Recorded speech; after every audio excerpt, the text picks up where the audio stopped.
प्रकार शिव से कहा, हे मुनि सतम, ब्राह्मण और लकड़हारे का कथा कह चुका हूँ। जिसने इस बुक का सुना, प्राचीन समय में उल्का नाम का एक राजा था। वह राजा जितेंद्रिय सत्य बोलने वाला था, देव मंदिर में प्रतिदिन जाने वाला था। वह देवालय में जाकर ब्राह्मणों को इतना दान देता था कि ब्राह्मण लोग उल्का राजा की पत्नी कमल की तुल्य मुख वाली वह सती थी। सती वह इस प्रकार थी कि एक ही धर्म एक व्रत नेमा, अकाई वचन मन पद पद प्रेम। वह भद्रसी नदी के किनारे अपने पति उल्कामुख राजा के साथ भगवान सत्यनारायण के व्रत पूजन करता। इसी समय साधुना को व्यापारी के नौका को नदी के तट पर खड़े बनिया ने राजा के समीप जाकर देखा कि वो स्त्री सत्यनारायण विष्णु भगवान का व्रत। उसने राजा से विनय पूर्वक पूछा, भाई आप किसका पूजन कर रहे हैं, किस लिए कर रहे हैं, आप विस्तार से कहें, मैं भी सुना।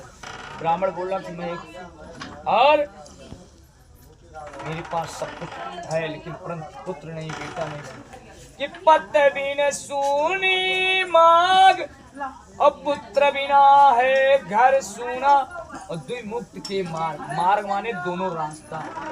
जिस स्त्री के मांग में सिंदूर न हो तो सुनी ही सुनी पड़े रहती है, और 4 तला बिल्डिंग हो, स्कॉर्पियो मोटरसाइकिल, घर में सब कुछ भरा हो, एक छोटा सा नन्हा सा भालू कुछ घर में खेलने वाला न हो तो घर भी।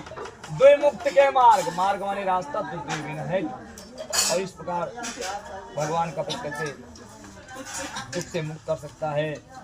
राजा का प्रश्न सुनकर साधु ने आदर पूर्वक बोला कि आप इस व्रत का संपूर्ण वित्त कहने का कृपा कीजिए, क्योंकि मेरे पास कोई संतान नहीं, कोई बालक नहीं, कोई बेटा नहीं, कोई पुत्र नहीं। इस व्रत को मैं निश्चय ही करूं। और साधु ने अपने घर पर आकर पूछा, हे प्रिय, पुत्र देने वाला एक व्रत मैं उल्कामुख राजा के मुख से सुनकर आया हूँ। वह व्रत मैं अवश्य करूंगी। साधु की भार्या लीलावती अपने पति के वचन में सुनकर बोली, हे नाथ, उत्तम विचार है, नहीं विद्या समृद्धो, नहीं व्यास समरूपो, ना पंचाशनी, ना धर्म है। हे स्वामी, कल प्रात काल या व्रत किया है। बढ़िया बोला, भाई अभी संतानों की पूजन किया, इसके बाद इसके ऊपर क्या मेरे पुत्र से बढ़कर धन बुला ले। बढ़िया ने उत्तर दिया, टका धर्म टका कर्म टका ही परम तपः यस्य टकाना से टका टकाते सत्य है। कंजूस की चमड़ी चली जाए पर दमड़ी ना जाने पर। अब इस प्रकार स्त्री लीलावती प्रसन्नचित वाली लीलावती भगवान के प्रसाद से गर्भवती हुई। 10 महीना एक कन्या रत्न शादी हुआ। दिन निर्माण होने लगी, जैसे शुक्ल पक्ष में चंद्रमा नेत्र पकड़ा बनने से उस लड़की का नाम वहाँ। उसके बाद लीलावती अपने पति के मधुर काले करेशो आज करेशो, अब पल में परिणय होगी, बहुल करोगे। साधु ने कहा, हे प्रिय, इस कन्या की भरई छठी में बहुत सा धन खर्च होगा, इसलिए कन्या के विवाह के समय यह व्रत करूंगा। इस प्रकार का